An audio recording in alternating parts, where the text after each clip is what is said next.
But you did get several pages in Vogue, didn't you, as a hand model? Well, so yes, they sent me to Italy to see if I could become, a success over there, and it wasn't work. I wasn't getting any jobs, and finally, they hired me to be a hand model for Vogue magazine. It was going to be 8 pages, and I was like, well, at least I get that.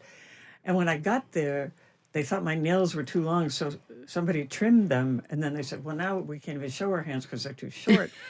So I ended up having 8 pages in Italian Vogue of my wrist only. But what I did was, when I got home, people would say, how'd it work out? And I said, well, I have 8 pages in Vogue coming out. And I started getting more jobs because people thought, and then I obviously never showed them the wrist photos. And again, I'll come back to this when we talk about advice, but it does seem to me that business of sort of faking it till you make it. I mean, you weren't telling a lie. You did get 8 pages in Vogue, but, right. Just making the most of what you've done and what you've got, that's important, isn't it? Absolutely, yes. And I was sort of shameless about, for example, I would say I could do things that I didn't know how to do. I went on a go-see for a fashion show that it turned out to be Western wear, like cowboy stuff. And I said, oh, that's great, because I twirl guns. And I didn't twirl guns. It just came out of my mouth. And then I got hired, and my agent said, what did you do to convince them? Because the other models are Cindy Crawford, Iman, the absolute top superstar models. And me. And I said, well, I said I could twirl guns. And then I tried desperately to learn how to do that in a couple of days. And you took the skin off your thumb, didn't you? Yes, I wore the skin off my index finger by trying to learn how to twirl a gun. But I couldn't do it by the time the show came around, but nobody noticed. I pretended to shoot the guns in the air, like pew pew, and it was fine. So you were working as a model when you got cast by director Sidney Pollack in Tootsie. Right. I mean, reading about that in the book, it's clear that was a massive break, wasn't it? Yes. Oh, it's just an extraordinary way to launch your career, to be able to work with that level of people on what turned out to be a huge hit movie as your first job was incredible. Yeah, it really was. And you kind of pulled up a chair and sort of sat and watched, didn't you? Yeah. Well, so being very polite and not wanting to ask anybody anything, I was pretending like I knew how to behave on a set. And I assumed that everybody comes every day. I didn't know you only come on the days when you're actually shooting something. So every morning at 6 o'clock, there I was. And I thought that that's what you do. And I would find a chair and put it next to Sidney Pollack, the director. And, later when I found out what real protocol was on set, I was dying of embarrassment. But I think he probably thought that I just wanted to be there to learn, and best place to learn is sitting next to him and all that. So, but it was extraordinary, And so how did you use that movie as the kind of launch pad to the rest of your career, really? Well, it helped enormously that I could move to Los Angeles having had a job, because then I could get an agent and start getting other work. So that helped a lot. I mean, one of the big problems for beginning actors is, how do you get an agent if you haven't worked before? And so it's a catch-22, isn't it? It's very challenging, yeah. So your role as Muriel in Accidental Tourist won you an Oscar. So I wondered if you could just take us back to that moment when you found out and, you picked up the gong. Oh, my God. It was so incredible, because earlier that day, I was all dressed and ready to go, but I decided to have a snack, and I was watching TV. I turned on the TV, and it was right when, on the Oprah show, she had 5 movie critics, and they were on the Best Supporting Actress category, and one by one, they said, the person who is the one who's definitely not winning is Geena Davis. And I was like, oh, I thought I had a 1 in 5 chance, but I guess I have 0 chance. And I was literally thinking, well, I guess I should still go. I'm all dressed up. And so when they said my name, I couldn't believe it. It was amazing. Yeah. So there you go. This shyness, this modesty coming out Yes. again, even then. Right, exactly.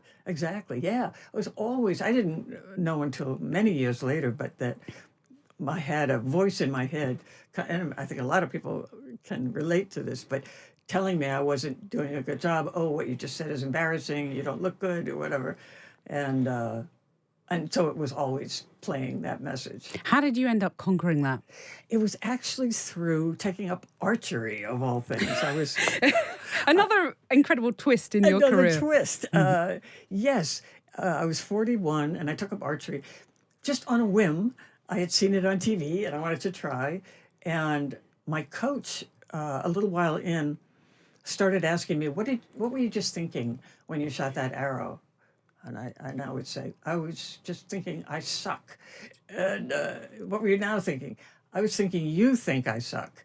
And I started realizing it was all day, everywhere, about every topic. And so I would replace it with, no, you don't. You're doing the best you can. You're doing a very good job, the best you can right now. And all day, counteracting the voice. And it actually really worked. It really worked. I'll come back to the archery in a second, but I want to get on to Thelma and Louise, which is one of my favourite movies ever. And I think a lot of women feel the same. You and Susan Sarandon really kicking ass. So you are not a kick-ass sort of person, or you weren't. I wasn't. How did that movie change you? It really did. It was such an extraordinary opportunity to play the role of somebody who was kick-ass and who learned to really take charge of her life and refuse to give back any ground. So it was incredible. Just the movie itself would have helped with that, but also being a co-star with Susan Sarandon and being able to learn from her how she operated in the world, which was very comfortably just saying what she thought or voicing her opinion. And I'm not talking about being controversial or argumentative or anything. She just knew what she thought and would say it without apologizing for saying it. And I just had never really been with a woman like that. And why do you think that film resonated with so many women at the time and since? Right. It was so shocking to us, the reaction that it got. It just exploded. We were on the cover of Time magazine almost instantly, and so many editorials and articles. But the very noticeable thing was how women reacted if they recognized me from that movie, because they wanted to talk about it with me and share their. And so what I realized was, wow, we give women so few opportunities to identify with female characters in movies.